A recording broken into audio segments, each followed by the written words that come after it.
Hey, what's going on, everybody? Welcome back to the channel. Here's another episode of Crypto Nation Reacts. Uh, the title here is this one is the Bloomberg uh, televised or whatever. The title is called Grayscale CEO Optimistic as He's Ever Been About Spot Bitcoin ETF Approval.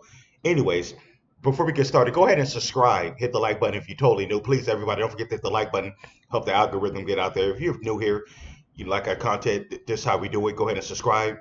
Uh, I like to do these as well. I like to do these reaction videos, and let's do it as Crypto Nation Reacts. Let's go. Potential U.S. spot Bitcoin ETF approval and potentially conversion of GBTC from a trust into a physically backed ETF. So I want to start here with fees because GBTC, of course, charges 2%. We haven't seen fees from all the other applicants at this point, but we do know that ARK and 21 Shares, they have an 80 basis point fee on their application. Now, you've said many times that you will lower fees if converted. Can you give us any idea here of what that fee will be?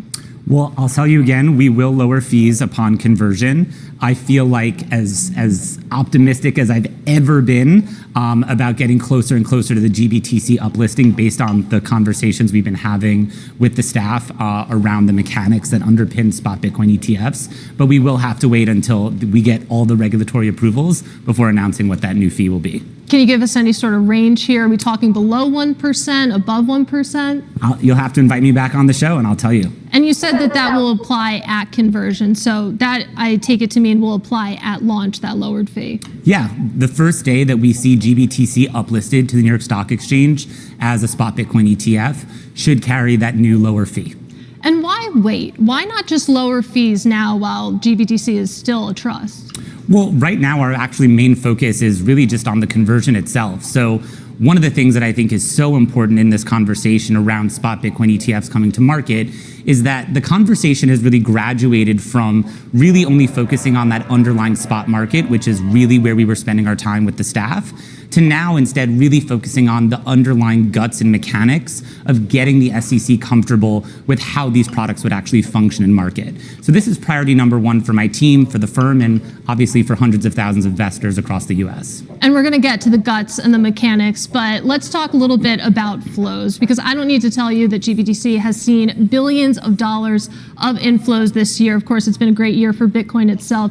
JP Morgan, in a recent research report, wrote that speculation that GBTC will actually convert into an ETF, that's fueled a lot of this inflow. And as a result, $2.7 billion could exit after the fact as investors take profit. So that's the JP Morgan view. What's your response? So my view and my team's view is that the arrival of GBTC as a uplisted spot Bitcoin ETF, as well as spot Bitcoin ETFs more generally, is actually the beginning of an opportunity for the advised wealth market in the United States.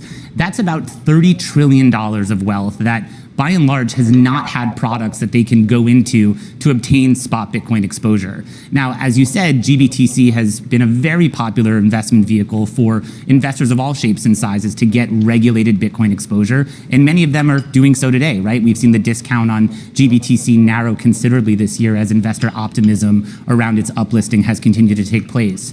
But I think for us, we certainly see that there's a lot of pent-up demand in that advised community, and we do think that GBTC, as well as other products, will actually experience a lot of that inflow upon conversion, upon uplisting. Are you preparing, though, for the possibility that the JP Morgan hypothetical scenario plays out and you do see substantial inflows after conversion? Well, it's actually been a scenario we've been long prepared for. There are multiple multiple Bitcoin futures ETFs on the market, and we've been prepared for a world in which there are multiple spot Bitcoin products on the market.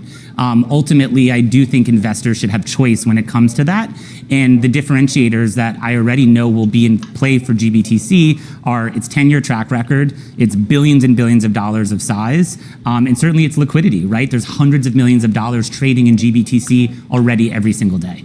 And let's talk about timeline, because that's what everyone is wondering about. Their market consensus seems to be that the SEC will go with a common clock approach, that it'll approve and allow all of the pending applications to list on the same day. There's also speculation that GBTC, it might not actually convert on that same day.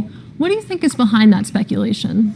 Well, I think the SEC now has certainly on the heels of our court decision earlier this summer, where the DC Circuit actually ruled that the SEC was acting arbitrarily and capriciously, I think that the SEC should and does in fact want to create an even playing field. And so we've publicly been advocates of the fact that when the commission is ready to give the requisite approvals for spot products to come to market, that it should be done all at once. The issuers who are operationally ready to launch their products should come out the gate all at once. And I'm certainly proud to share with you, the Grayscale team has been operationally ready to uplist GBTC for a long time now. Is there a possibility, though, that GBTC is on a different timeline from these other issuers, and that the SEC, unlike a fresh application, doesn't necessarily have a deadline when it comes to the conversion? Well, you're seeing actually already that the 19B4 application that we filed back in 2021, which was subsequently denied and has since been vacated by the court, is actually very much still alive and well. You're seeing the recent meetings we've had with the SEC be added to that comment file. You're seeing public investors, academics, also adding comments to that file. So I don't believe that there's necessarily a different timeline here. And again, really thinking about that even playing field that the SEC wants to have. Plus, it would put them in a terrible spot if they were to disadvantage the hundreds of thousands of investors in GBTC thinking about other products coming to market before it.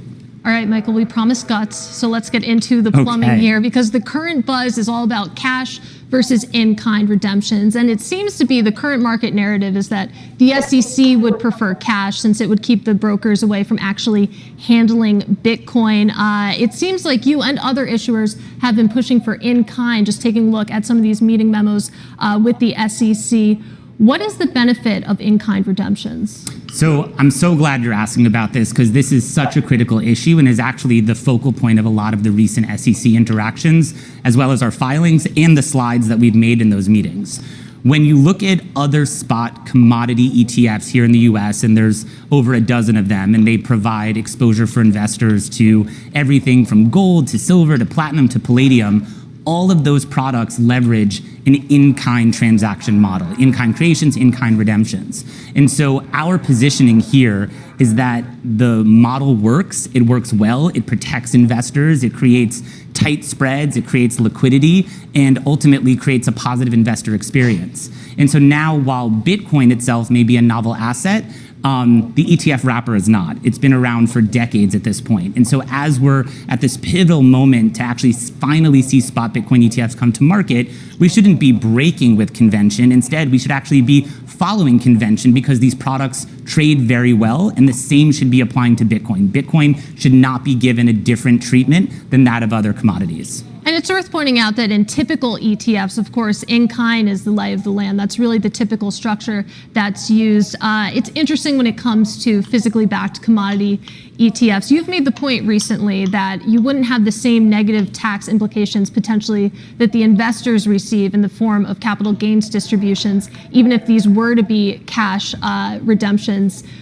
With that in mind, why still push for in-kind? Is there any actual difference felt by investors? Well, ultimately, if products like GBTC are uplisted as spot Bitcoin ETFs, then to have more market participants, not just those authorized participants that can transact with cash creations and redemptions, but also in-kind creations and redemptions, will open the market to a much larger audience. I think for us, we're also advocating for this purely in the name of investor protection. What we wouldn't want to see happen is solely have cash creations across the ecosystem, across all these products, and for example, see scenarios, and again, this is hypothetical, but we wouldn't want to see scenarios where perhaps the ETF shares trade away from their net asset value. You wouldn't want to see scenarios where the spread between where the ETF is trading, the bid-ask spread widens out, right? We don't want these added costs going into investors when they're finally able to access Bitcoin through the protections of the ETF wrapper. And we really, really are advocating that both of these options be made available to create more efficient product structures. We used to schedule our meetings the old way, sending out. Oh, all right. Okay, everybody. There we have it. Explained the whole Bitcoin ETF. I just wanted to, ask you guys, what you guys think about this. I guess the stuff that he's saying makes sense. About having where Bitcoin, the Bitcoin ETF is just like other ETFs. Nothing's changed. Just just a different product, just a different commodity. But like you said, don't give Bitcoin special treatment. Just like when they had the gold ETF back in the early 2000s when they did the gold ETF, and then that skyrocketed. But yeah, it's just a different product, but it's still treated like another ETF. Yes, I guess what he said is pretty interesting. But anyways, yeah. Thank you guys for tuning in. I'll see you guys in the next video. That's my take right there on the grayscale and the Bloomberg televised. Hey, I will see you guys in the next one. Hope everybody's having a good Tuesday, and take it easy.